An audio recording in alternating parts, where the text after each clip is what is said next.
ಕೊಡ್ತಾ ಒಂದು ಬೆಲೆ ಬರ್ತದೆ, ಮಾರ್ಕೆಟ್ ರೇಟ್ ಒಂದು ಸ್ವಲ್ಪ ಸಿಗೋಂಗದ. ಅಂದ್ರೆ ಬಾಬಾಗೌಡರು ಇದ್ದಾರೆ ಅವ್ರ ಜೊತೆ ಅನೇಕ ಸಲ ಮಾತಾಡಿದ್ರು, ಹೌದು ಪಾಪ ಮಾರ್ಕೆಟ್ ಇಲ್ಲರಿ ಅವ್ರಿಗೆ ರೇಟ್ ಕೊಡಬೇಕು ಅಂತೇಳಿ.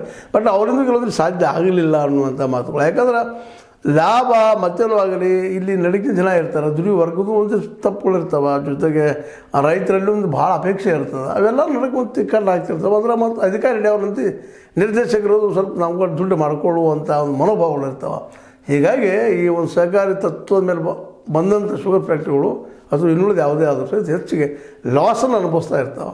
ಆ ಲಾಸನ್ನು ಇವತ್ತು ಬಂದಿದ್ದು. ಮತ್ತು ನಮ್ಮ ಭಾಗವತರ ತಾವು ತಮ್ಮ ಇಂಟು ಒಂದರಲ್ಲಿ ಹೇಳ್ಕೊಳ್ತಾರೆ, ಇಲ್ಲಪ್ಪ ನಾನಿದ್ದಾಗ ಯಾವ ಸಾಲಿಲ್ಲ, ಅದು ಮುಡಿಸೋದು ಹೋಗ್ತಾ ಇದ್ದೆ, ಚೆನ್ನಾಗಿಟ್ಟಿದ್ದೆ. ಮತ್ತು ನಮಗೆ ಇವತ್ತು ಬಾಬಾಗೌಡರ ಮಗ ನಮ್ಮ ಜೊತೆ ಇರೋದ್ರಿಂದ, ಬಾಬಾಗೌಡರ ಒಂದು ಇಮೇಜ್ ನಮಗೆ ಸಿಗೋದ್ರಿಂದಾಗೆ ನಾವು ಇಲ್ಲಿ ಗೆಲ್ಲಬಹುದು ಅನ್ನೋಂಥ ಆಶಾಭಾವನೆಯನ್ನು ಅವರು ಹಾಕ್ಕೊಂಡಿದ್ದಾರೆ, ಗೆಲ್ತೀವಿ ಅಂತ ಹೇಳ್ತಾ ಇದ್ದಾರೆ.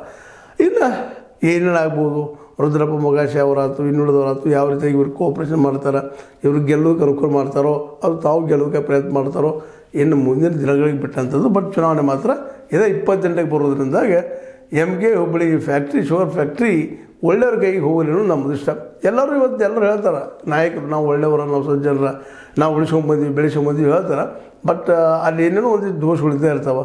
ಹೀಗಾಗಿ ಅವರ ಏನಪ್ಪ ಅಂದ್ರೆ ಇಲ್ಲಿ ಗೆಲ್ಲುವುದಷ್ಟೇ ಮುಖ್ಯ ಅಲ್ಲ, ರೈತರ ಹಿತಾಸಕ್ತಿಯನ್ನು ಕಾಪಾಡ್ಕೊಂಡು ಹೋಗುವಂಥದ್ದು, ಅವ್ರಿಗೆ ಬೆಲೆ ಒಳ್ಳೆಯ ರೀತಿ ಸಿಗುವಂಥದ್ದು ಸಹಿತ ಇಲ್ಲಿ ಆಗಬೇಕಾಗ್ಯಾವ. ಒಟ್ಟಾರೆಯಾಗಿ ನಮ್ಮ ಮಲಪ್ರಭಾ ಶುಗರ್ ಫ್ಯಾಕ್ಟ್ರಿ